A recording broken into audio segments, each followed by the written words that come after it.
Wealth podcast. I am super excited because we have another powerful guest with us.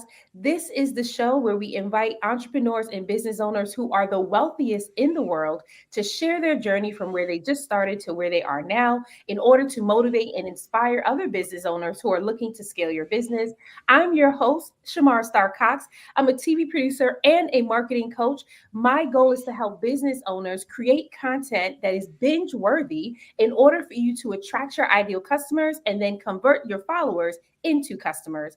I am also the founder of the Convert Content to Cash Challenge, where I help six-figure business earners learn how to create content that sells. So if you want to get access to the challenge, feel free to comment challenge accepted on Instagram or even DM the word challenge accepted, and I will personally send an invite. Today, we have the wonderful Kellan with us. 250 million people. That's where I want to start. 250 million people. That's Kellan's commitment going into 2025. His only purpose is to help people discover and serve with their divine gifts. An entrepreneur with 23 books, over a dozen number one Amazon bestsellers, over 90 songs on Spotify. That's impressive. Three times number one on Billboard, podcast host, TV host, and international speaker, just to name a few accomplishments. All of this is so impressive, yet his backstory is a battlefield through depression, addiction, and a near-death experience. And that's the story that Kellan's going to be sharing with us today as he reflects on his journey from zero to wealth. Welcome to the show, Kellan. Thank you so much for being with us.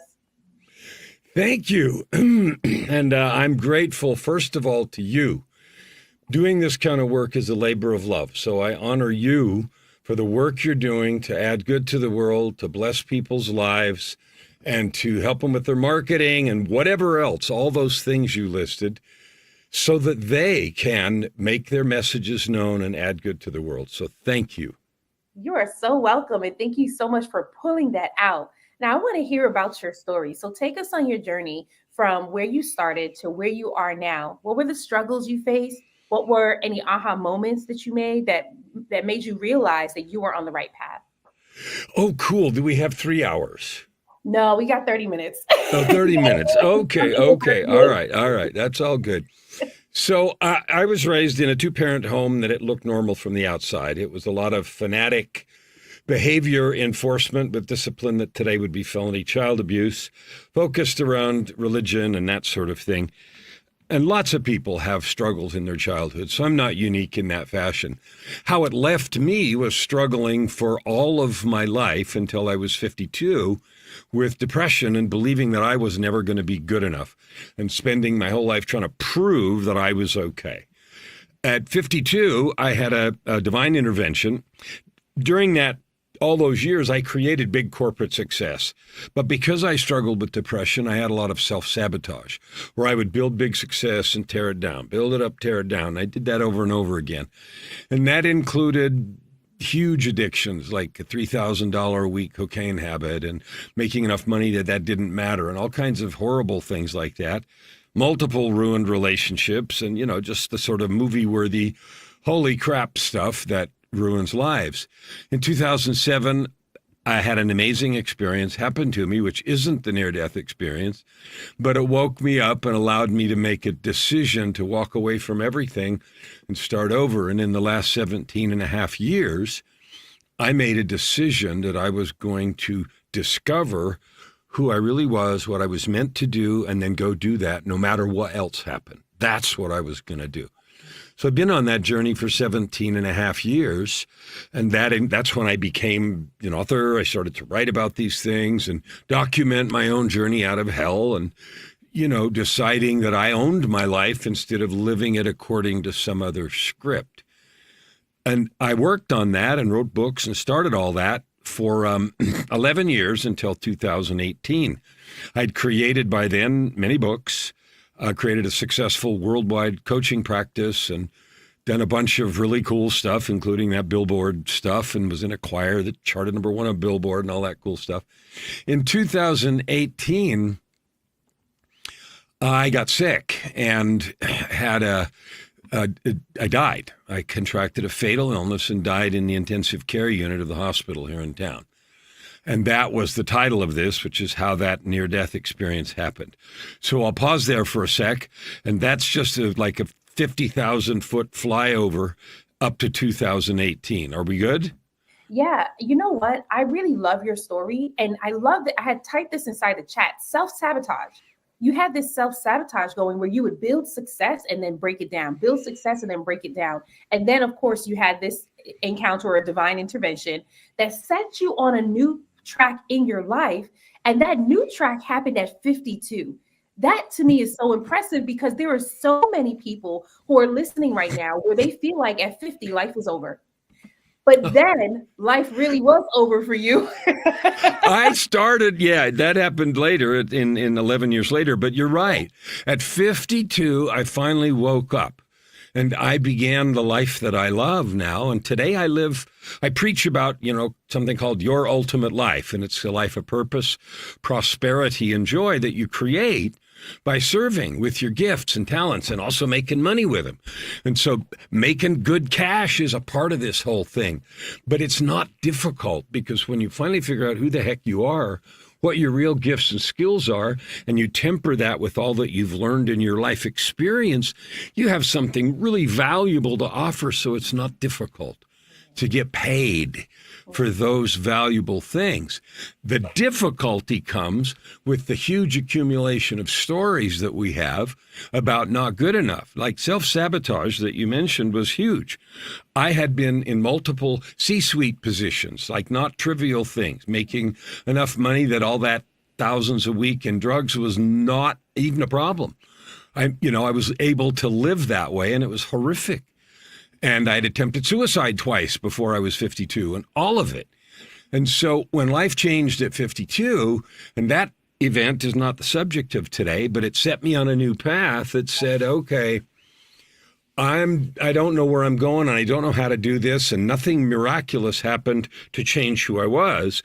The thing that changed is I'm done with that, and I'm doing this. Yeah. And I don't know how, and I don't know what I'm doing, and holy crap, here we go. Yeah. So that was that. And then I went at it full bore and had tons of work to do to overcome the depression and the inclination to self-sabotage and get treatment and, corrective regimes for my depression and addictive behavior and all that stuff. That was work that still had to be done. And I was able to do it successfully. And then 11 years later, I was like winning. And then I, again, like, all of that was gone. The old stuff was gone. I'm doing this all new. And then in 2018, the cherry on the frosting, the cherry on the cake happened. And that was I died. Yeah. And what happened was I contracted a fatal illness. For those that care what it was necrotizing MRSA, which is a lethal superbug, in both lungs and in my bloodstream. And the doctor told me later, after I was in a coma for a month and got out of the hospital, that the 10-day kill rate of what I had was 100%. So in other words, it was a fatal illness, period. So the actual experience was after 5 days of being sick, I kept thinking it was flu and I was going to get better. I finally went to the walk-in clinic here in Canada and they wouldn't let me in. They took one look at me and said, you can't come in here. We can't do anything for you anyway. Get out of here.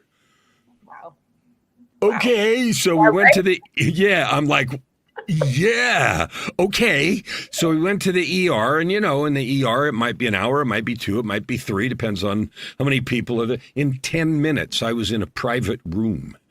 I didn't even know they had private rooms. I mean, the only thing I've ever seen in the ER is those curtains and the little, I'm in a private room with a door in 10 minutes. And I'm like, oh, this is not good.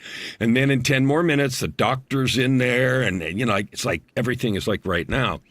So they started doing all these tests. And they told me in an hour or two, we're going to put you in the hospital. We need to find a bed and et cetera, et cetera. And so they kept coming back and giving me pieces of the diagnosis. Yeah. And another, I went and got x-rays and an MRI and all this stuff.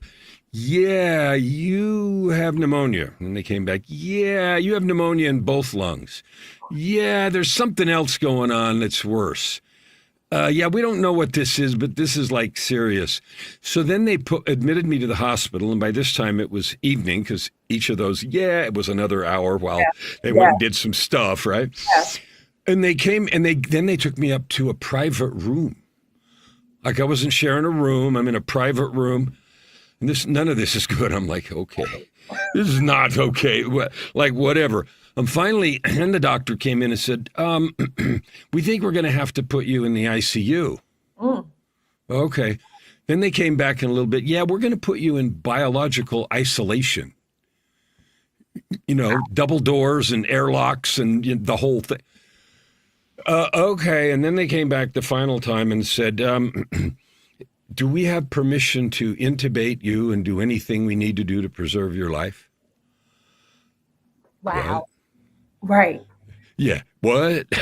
That's when. Okay. Yeah. Okay. What? That's when it was that. All right. So then I don't know anything after that.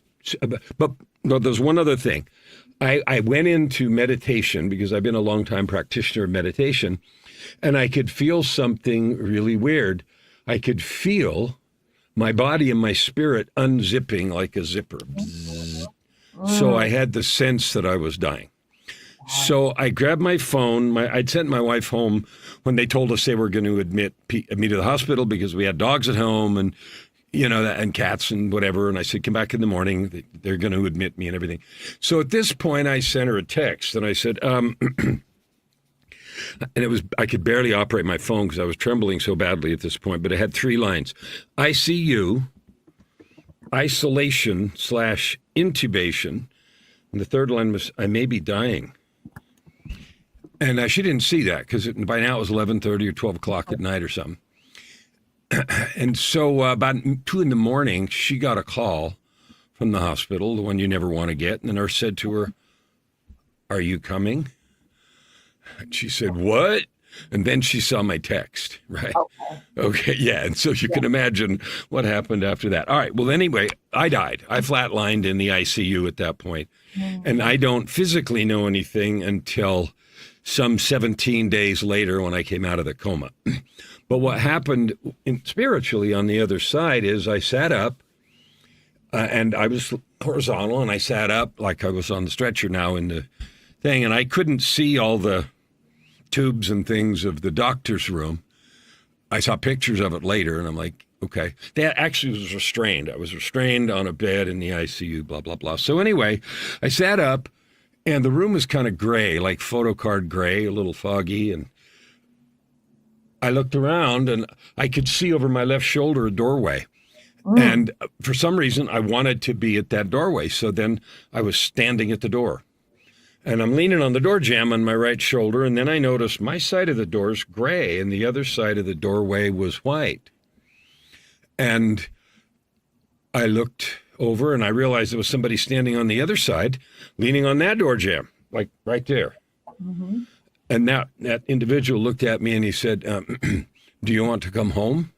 And in a millionth of a second, I knew who I was talking to, where I was, what the doorway was, what the question was, like you just know, right?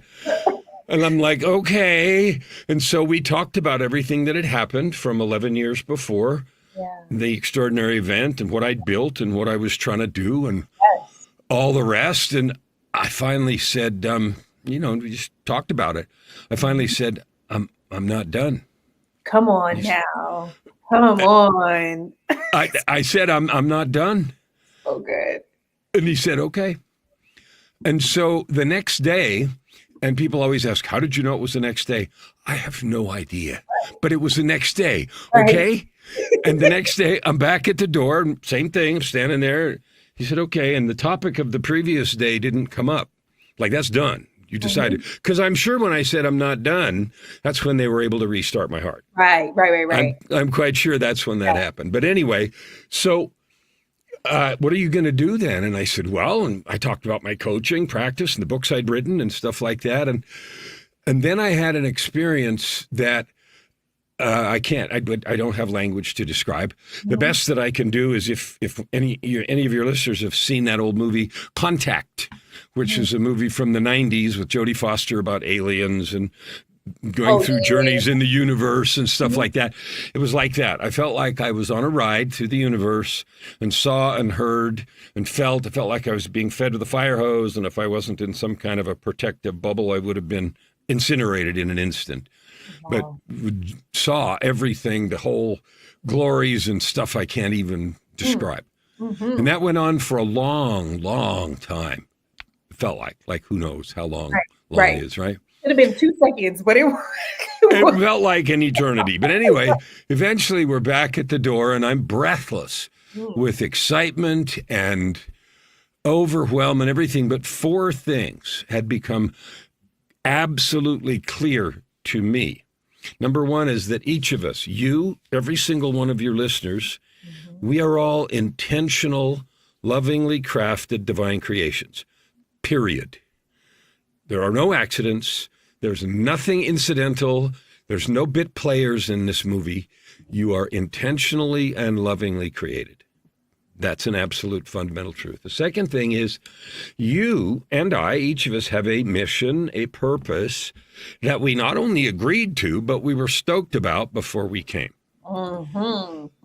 Number three is we were each given the gifts and talents that we need to both enjoy and accomplish that agreement, the assignment we agreed to. And number four, all the help we need is available from both sides of that door. Yeah. So I said, okay, since that's true, why do we settle for crumbs? Come on now, Kellan. That's a great question. That's what I said. Why do we settle for Hey. crumbs? And I don't know if in the economy of heaven, brevity is a virtue, but the Mm. answer was four words. Mm. He looked at me and he said, because you don't believe. Yeah. And I'm like, Yeah. I didn't face palm. I thought about it. Right. But anyway,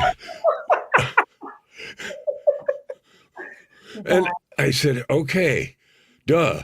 I said, well, what can I do about that? And he said, oh, glad you asked. So then what followed was a framework about how to change our beliefs, even the deep-seated ones that we have learned from childhood that are woven into our DNA, because they're things we learned and we can unlearn them. So how do we do that?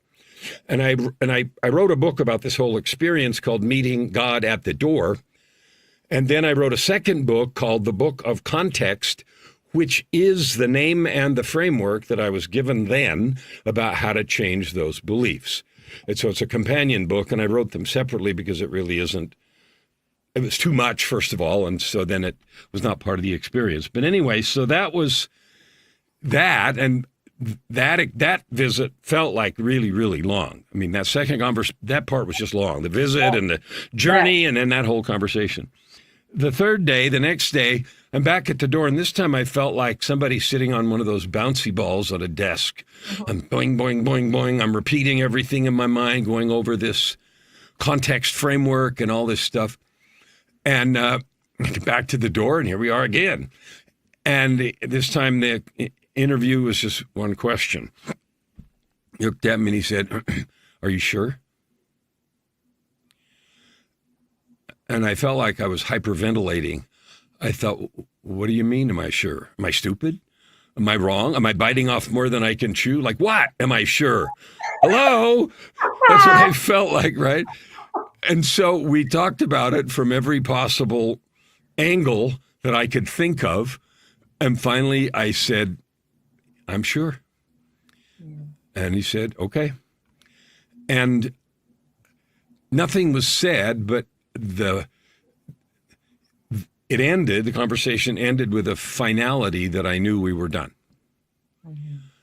And then some 14 days later, I came out of a coma and I was still blubbering all the things of the Book of Context and all those things and just saying everything about all the stuff that happened, et cetera, et cetera. And so after 17 days in a coma, and every antibiotic known to man, literally, I was pumped full of something they call the antibiotic of last resort. They literally have one of those. Right? And yeah, they have something named that up in combination with some other stuff. And that you know, and because we made a deal. I mean, I was dead. So we made a deal. Yeah. And then we had all the medical stuff also. I'd lost 35 pounds. I couldn't walk. I was so weak I could barely function. And then, given the time of this show, I don't have time to tell the story of the discharge.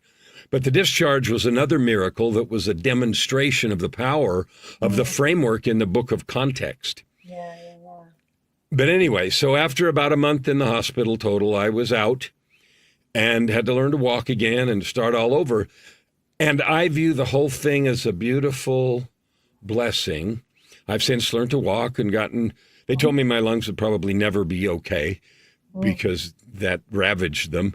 But I've got about 80% of my lung capacity back, and I'm singing, and lots of those songs you mentioned on Spotify are vocals and stuff like that. So I'm about that, as good as it's going to get. Now it's been 6 years.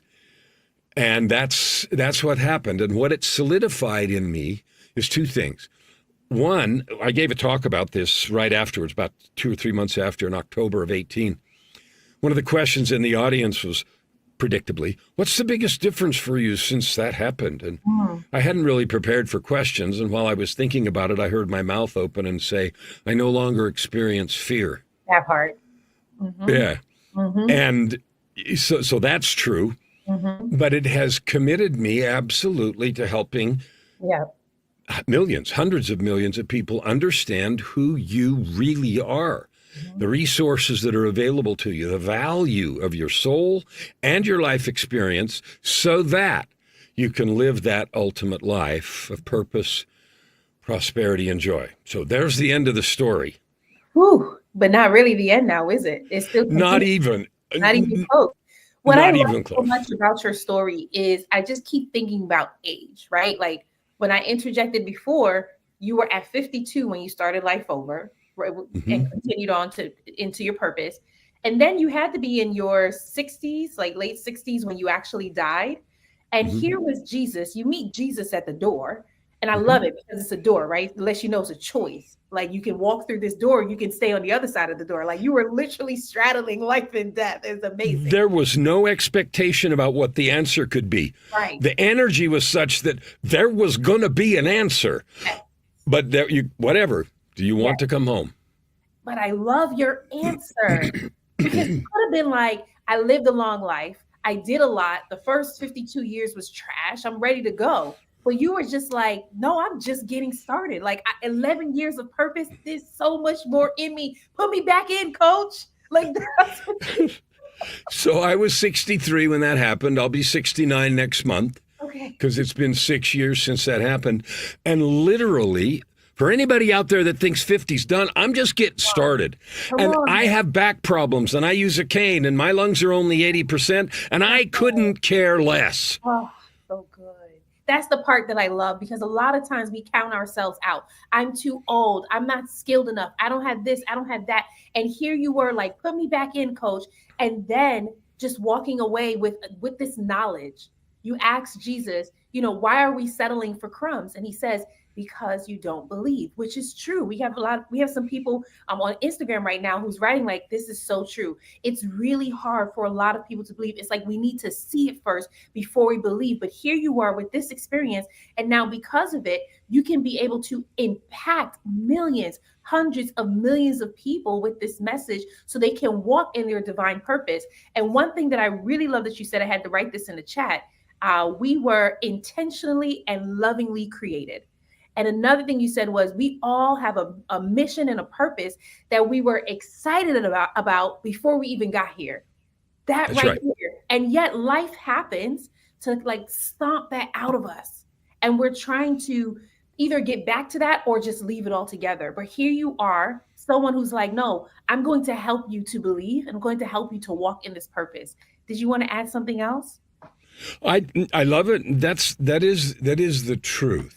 And it's not subject to, I don't feel like it. The broadcast and truth from heaven or the other side or the divine or whatever you want to call God is constant and powerful. We can turn our receivers off. We can rip down our antenna. We can choose to ignore it. We can have so many distractions we can't hear the message. All true. guilty as charged. But we can also tune up the antenna. We can also keep the receiver polished. We can also connect every single day. There are two things that I have done that keep me on track all the time, every single day without exception. And I'll tell you what they are. I created a document that is not your traditional sort of document thing. And you mentioned that you just got in the book. It's called Living with Purpose and Power. But the idea is to create a definition, not a bunch of crap that you say that you don't believe, but a real definition at the core of who you are, which is, for example, acknowledging your divinity and therefore your DNA, your capability and your possibility. But a document that took me 7 years to write, but I bled over it. I have it. And that's nothing without part two, which is I have a daily creation process, which means I don't know why Heavenly Father created us to die every night and wake up every morning. I don't care. Maybe I'll ask him next time. Didn't come up last time. But he did. And so we get the opportunity to create ourselves every day, but most of us don't use it. We just get up and roll into the day with whatever. With this document and a definite process, I create myself every day, married to my process, committed to my goal because I said so. Like, I'm not trying to prove anything to anybody. I don't need to. I need nothing. I'm here by choice, and I'm here to help those who want and are willing to do the work. So I created a document and a morning routine that helps me, requires me to get in touch with the divine in a powerful, visceral way that never fails. Those two things are the foundation of my ability to do all the things that you're talking about. I love it. I love it that you talked about creating yourself every day. This is an intentionality so that you can actually walk out your purpose and your mission. I'm going to talk about me for a little bit. I remember being in a depressed state, but even the last 5 weeks, because I got delivered from depression, but being in a state of disappointment. And I had so much hurt, and it was hard to get up every day and be intentional. I honestly just wanted to sleep through the days. And just to hear you speak about this now, the fact that we all were excited about our mission and purpose before we came here, the fact that we all do have a mission and purpose, it's so reinvigorating. Not only do I sense power that comes from you, it's this joy. It doesn't matter that you walk with a cane. It doesn't matter that you have health issues. And oftentimes we let the physical world, the physical things happening in this world, prevent us from moving forward. And this is why I love your story so much. And so I actually want to put this question on the screen for you. Precious asked, what do you say when you don't feel like you are in your divine purpose? So I teach a whole class on this, and I'll shorten it up. One is the creation of your declarations. And when I help people do that, a lot of people come and say, you already have a document, and then they go find it somewhere on their computer and they list off a bunch of crap. And I ask them, and I say crap because I mean crap. And I ask them this simple question. When you read that document out loud, number one, do you have it memorized? What? Number two, when you read it out loud, does it make you weep? No. Then throw it away and start over again. We're talking about language that connects you to the divine. I don't leave my morning ritual until I have heard the voice of God. And if anything gets you moving, this is here now, and it's real. It's available, and there's nothing special about me. If there was ever anybody that should have been left at the bottom of the canyon, I was the poster boy. Okay, and in that situation in 2007, I was issued an invitation. I took it and crawled over all the broken glass I needed to, and then made that reaffirmation 11 years later. So what do you do when you don't feel like it? You do the things that remind you. You do the thing. That's why this creation process is so important. You don't do it only in the morning. I'm not immune to that. I don't feel good. I'm tired. I go take a nap. I get up from that and I say, what do I want to do? What do I want to have done when I lay my head down tonight and give an accounting to God tonight of what I did with the time that passes once? Well, I want this. I want that. What are my long-term goals? Where do I want to be at Christmas or next Christmas? I have some real specific things. And then I just ask myself, I don't feel like it. I don't pretend that I do. If I don't, what is it that I want worse? To go sleep through this? Or do I want to create even incremental movement? And sometimes just that question, who am I? Yeah. I am a son of Almighty God. I'm a disciple and friend of Jesus Christ. Those things are true. I don't care what else happens. That is truth. And then there are more. Some are aspirational. Like I say, I am love, pouring over your soul like warm sunshine to create miracles in the moment. Well, I'm not pretending I'm perfect, but reminding myself that that is who I have declared myself to be. It wakes up the fire once again. Come on, wake up the fire. I love it. This purpose, this passion, this fire that's just breathing through, like that's what's important. And what keeps resonating with me is intentionality. You are intentionally waking up and creating yourself, intentionally walking in your purpose. Something you said earlier, and I don't remember it verbatim, but this is how I heard it, which was like, you don't have to worry about money and your bills being paid. And we know scripture does say this, right? But sometimes when you're seeing the bills coming at you and you're feeling like you're about to lose everything, it starts to attack your belief. So then you start thinking, maybe I'm not doing what God told me to do. Maybe I shouldn't be doing this, right? But you said something along the lines that you don't have to worry about those things, right? Just walking your purpose, focus on your mission. Of course, we're going to develop our skill sets and our mindsets, but it sounds like you're taken care of as long as you're intentional and walking your path. What do you say about that? I say yes, comma, and here's the comma. God expects me. Like I had a 30-year career before, 1977 to 2007, and maybe half your listeners weren't even born yet during those years. But okay, I had a 30-year career. I got a lot of skills and a lot of capability. I did new things. I wasn't an author until I changed. I am obligated to do everything I can. So the key isn't we all don't need to eat. Of course we need to eat.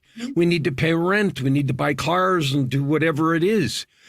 What I'm telling you is you can create all the money you want by adding good to the world with your life experience and your divine gifts. I have a process called a triple helix to help you marry your skills, your gifts, and your life experience to find that thing that lights you up and creates the biggest impact and the most income.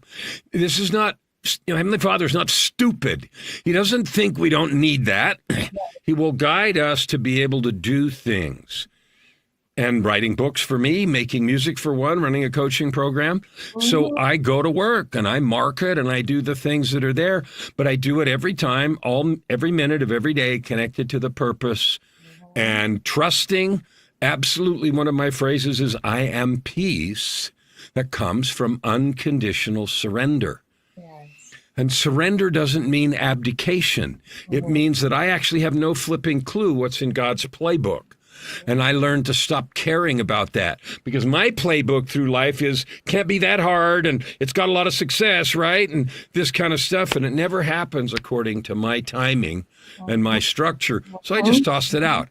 And every day I said, okay, what's the mountain today? I love it. I love it. Kellan, you have just been such a blessing on this podcast. I know you woke up the fire in me. I'm like, yes, Lord, that's what's been missing all year.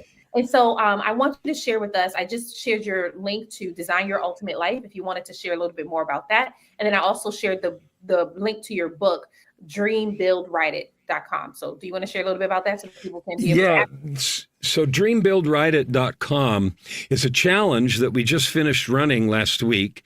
You can go there and look at it. It is...